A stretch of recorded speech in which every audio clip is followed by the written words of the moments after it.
mentioned before that you have multiple businesses now. You've got the facilities in Australia. Yep. And then you have your business here in Dubai. Yep. X50. And then you've also got an underwater winery, I'm going to say. Tell me about that. I've seen it and I've been meaning to ask you. Oh, yeah, we haven't talked about that, have we? No, we haven't. It's the one thing we haven't talked about yet. So my friends in Croatia, Yeah. from Dubrovnik, so you know that's where I'm from originally, or where my dad was from before he immigrated to Australia. They started an underwater winery in the Adriatic Sea, and it's actually the first underwater winery in the world licensed. Yeah. So they have a concession from the Croatian government for this piece of the Adriatic Sea where our wine is aged 20 metres underneath the sea, 15 to 18 metres. And the reason why they age it that way is that this particular piece of the Adriatic Sea remains consistent in temperature all year round. Oh, wow. So 14 to 16 degrees, which is ideal conditions for aging red wine. So the initial part of our production is the same in terms of the grapes and the harvesting and the fermentation, and then we bottle the wine and we age it in an amphora, but we also age the bottles on their own. Is the terracotta. Yeah, so it's in an amphora, and that amphora is also patented. So we've patented the packaging.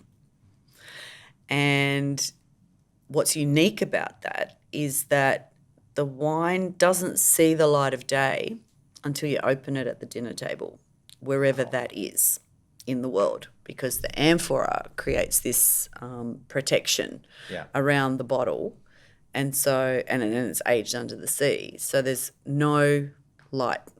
So you just ship the amphora to wherever it's been purchased. Yeah, and so the second unique thing about the amphora is because it's aged under the sea, each particular amphora is unique, like its own fingerprint, because the sea determines how that's going to look, what coral formation it's got on there. The sea decides, the nature.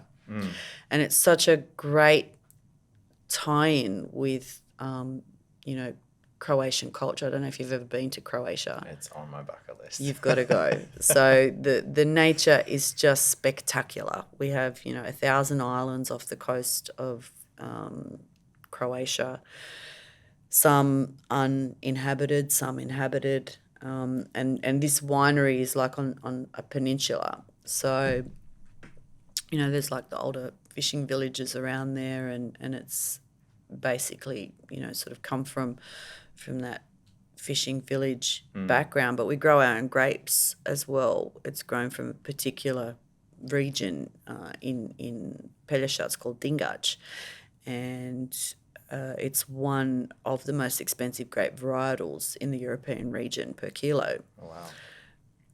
And the reason why that's also unique is no machinery can get there. Everything's got to be done by hand harvesting, and because it's on a slope of a mountain. Yeah. And the light is reflected from the ocean and the rocks below, and then you have the direct sunlight. So again, ideal grape growing conditions. Yeah. It's heritage protected, this land now, so it can't be used for anything else. The Croatian government's protected it. So yeah, it's a cool story. Yeah. And it's a really great wine. Yeah. But I have to ask, that's such a distinct concept. How did they come up with it? How did you come up with it? Well, I didn't come up with it. So the reason why I'm part of the party is because I was born in Australia and I speak English fluently. I already work in distribution and importing and logistics. They asked me if I could help them to get it out into the global circuit. Yeah. And it was right before the pandemic started, so that's obviously, put a little bit of brakes on, how far we've been able to get with it. But the boys came up with the idea maybe 8 or 9 years ago, something like that. And they decided to throw the bottle and see what happens. And then they're both divers, deep sea divers. They're both competent, in fishing. And one of them, his grandfather, had the winery, so it's kind of gone down in generations, where they were doing like the basic wines, and they've got their own vineyard and everything sort of attached to that. So it was just sort of this melding of creativity and existing family business where they wanted to experiment what happened with it. Because back in the day, the fishermen used to bring their flask of wine and their lunch for the day, and they'd leave it shoreline in the water so it wouldn't get hot, so it would stay cool, so the water would keep it cool, because obviously, we didn't have refrigeration and stuff like that back then. And so they wanted to see what happened when they threw it down. And so there was this whole big process of, stopping the elements from getting into the wine, sealing it properly, a whole process. It took a couple of years before they sort of got to a point where they got comfortable with this could be a good idea. And the idea behind it was the consistency and the temperature. They proved that it was good for the quality of the wine, that it wasn't just a gimmick. The consistency of the temperature and using nature as its natural cellar was something that made sense, particularly from a country that was very much attached to its nature as a heavy part of its culture. Yeah. Wow. Yeah.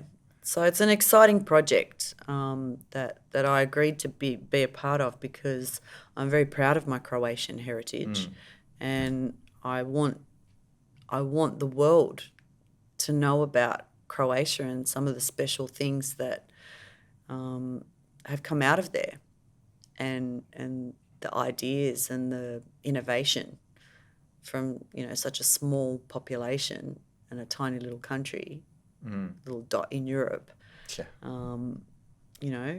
Bring that to the world. Is it a wide range of wine that's actually produced underwater, or is it a specific type? So we've got a red wine, and we're now doing a white wine, and we're also doing a sparkling. But we started with the red. So one red. The great varietal, I think the best comparison that I can give you if you understand about wines is that it's similar to the Zinfandel grape. Yeah.